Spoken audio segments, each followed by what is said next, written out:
माध्यमांसोबत संवाद साधण्याची शक्यता आहे। पोलीस प्रशासन कामावर नेमकं काय करताय, आम्हाला न्याय मिळाला नाही, तर धनंजय देशमुख यांनी जसं आंदोलन केलं तसंच आंदोलन संपूर्ण देशमुख कुटुंबियांना आम्हाला करावं लागेल असा इशारा वैभवी देशमुख यांनी दिलाय। तर दुसरीकडे आंदोलकांकडून जोरदार घोषणाबाजी सुरू आहे। आरोपीला फाशी झालीच पाहिजे अशी मागणी सगळ्यांकडून होते आहे। तर धनंजय देशमुख यांच्या दोन मागण्या आहेत, त्या म्हणजे फरार आरोपी कृष्णा आंधळेला अटक करा आणि खंडणीच्या प्रकरणामध्ये अटकेत असलेल्यांना देखील मकोका लावा अशी मागणी त्यांनी केली आहे। तर धनंजय देशमुख यांना गावकरी आता दुसऱ्या ठिकाणी घेऊन जात आहेत। याआधी टाकीवर असताना एसपीने देखील त्यांच्याशी संवाद साधलेला आहे। पोलिसांकडून आम्हाला माहिती दिली जात नाही असा आरोप देशमुख कुटुंबियांकडून करण्यात आलेला आहे। तर एसपींकडून देखील धनंजय देशमुख यांच्याशी संवाद साधण्यात आलेला आहे। त्यानंतर एसपी नवनीत कावत यांनी आश्वस्त केलंय धनंजय देशमुख यांना। एसआयटीचे अधिकारी सचिन पाटील त्याचबरोबर बसवराज तेली यांच्यासोबत मी आपलं बोलणं करून देतो असं आश्वासन एसपी नवनीत कावत यांनी दिलंय। त्याचबरोबर तुमच्या शंका दूर करू असं देखील आश्वासन एसपी नवनीत कावत यांनी धनंजय देशमुख यांना दिलेलं आहे। तर दुसरीकडे काही वेळापूर्वी मला बोलायची इच्छा नाही असं म्हणत आंदोलनावर ठाम होते धनंजय देशमुख, पण पोलिसांनी आश्वस्त केल्यानंतर धनंजय देशमुख यांनी आपलं आंदोलन मागे घेतलंय। ते पाण्याच्या टाकी खाली उतरलेले आहेत आणि आता एसपी नवनीत कावत त्यांच्याशी संवाद साधण्याची शक्यता आहे। एसआयटीचे देखील कुठले प्रतिनिधी तिथे उपस्थित असतील तर ते देखील धनंजय देशमुख यांच्याशी संवाद साधू शकतात।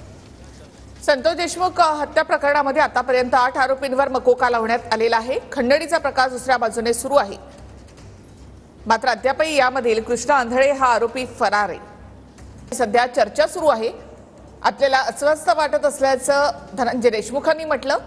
मीडियाशी नंतर संवाद साधतो असं त्यांनी म्हटलेलं आहे। त्यानंतर आता जरांगे आणि धनंजय देशमुख यांची चर्चा सुरू आहे।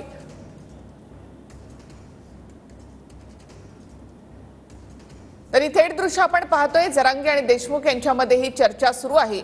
आम्ही शांततेत न्याय मागतो तरी तो न्याय मिळत नाही असं देशमुख कुटुंबियांचं म्हणणं आहे।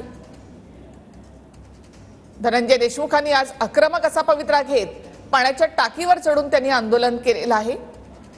जरांगे आणि एसपी यांच्या विनंतीला मान देत त्यानंतर ते टाकीवरून खाली उतरले। त्यांनी आपलं आंदोलन मागे घेतलं, मात्र पुन्हा एकदा त्यांनी या ठिकाणी ठिय्या दिलाय आणि जरांगे पाटील यांच्याशी त्यांचा संवाद सुरू आहे। दोन प्रमुख मागण्या आहेत, ते म्हणजे फरार आरोपी कृष्णा आंधळे याला लवकरात लवकर अटक करावी आणि त्याचबरोबर खंडणी प्रकरणात जे आरोपी आहेत त्या सगळ्या आरोपींवर 302 हे कलम देखील लावावं अशी प्रमुख मागणी आहे धनंजय देशमुख यांची। तर धनंजय देशमुख आणि जरांगे पाटील यांच्यामध्ये नेमका काय संवाद सुरू आहे तेही आपण पाहणार आहोत। मात्र जरांगेंकडून धनंजय देशमुखांची समजूत काढण्यात आली होती। माणूस महत्त्वाचा आहे असं म्हणत त्यांनी धनंजय देशमुखांना खाली येण्याची विनंती केली होती।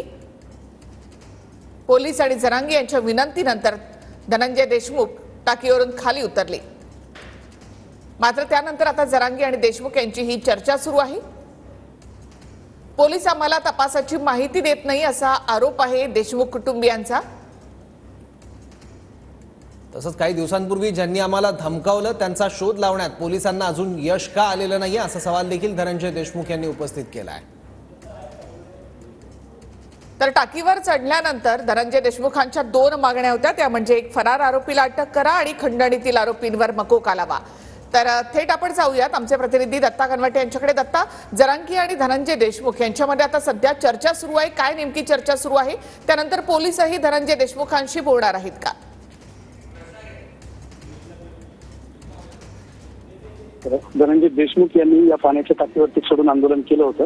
ही अलीकडली जी पाण्याची टाकी आंदोलन केलं होतं, ही अलीकडली जी पाण्याची टाकी आहे त्या पाण्याच्या टाकीवरती धनंजय देशमुख चढले होते आणि पलीकडल्याच्या टाकीवर पोलीस अधिकाऱ्यांनी त्यांना विनंती सुद्धा केली होती। आता मनोज जरंगे आणि धनंजय देशमुख यांची बातचीत जी आहे ती त्या ठिकाणी सुरू असल्याचं आपल्याला